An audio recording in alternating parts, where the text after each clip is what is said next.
May batas bang nagtatakda kung kailan dapat magbitiw sa pwesto ang isang miyembro ng gabinete kung tatakbo siya sa eleksyon? Kaugnay po nitong tanong na ito ay makakapanayam natin si Commission on Elections COMELEC spokesperson James Jimenez. Magandang umaga po, sir.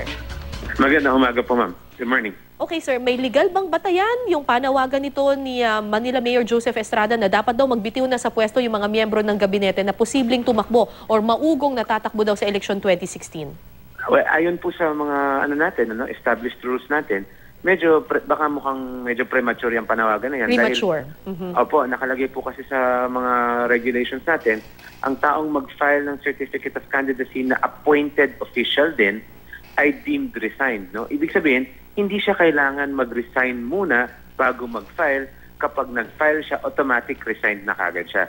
So, hindi siya kailangan mag-resign before siya mag-file.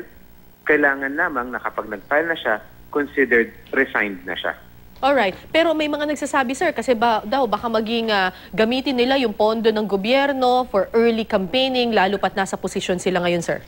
Well, definitely posibilidad po yan. Pero, syempre, nasa sa tao na yan.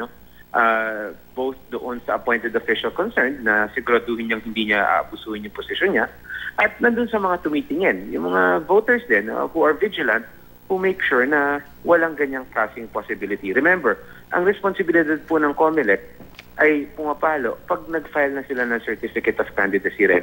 So pagdating dyan sa punto na yan, pwede na nating bantayan. But until they do that, hanggat hindi sila nag-file ng Certificate of Candidacy, hindi po natin sila mapipigilan doon sa ginagawa nila. Again, nasa sa tao po yan. So malinaw po, sir, na base sa ating mga polisiya, kapag hindi kailangan mag-resign ngayon ng appointed official. Kasi kapag nag-file na siya ng Certificate of Candidacy, doon na lamang po. Tama po yan. Alright. Ito po ay para sa appointed officials. Paano po kapag elected officials? May ganito rin po bang patakaran, sir? Kapag elected officials po, hindi sila considered resigned at all. Kaya nga nakikita natin, yung mga sitting senators running for higher office, natalo, bumabalik sa pagiging senador. Hindi po kasi considered resigned ang elected officials kapag sila for office. So in the same way na ang local officials like mayors, yes. hindi rin sila, wala rin silang ganitong provision na as soon as they file their Certificate of Candidacy ay deemed resigned na sila. Opo, wala po. At wala ring patakaran na nagsasabi sa kanilang dapat sila mag-resign beforehand.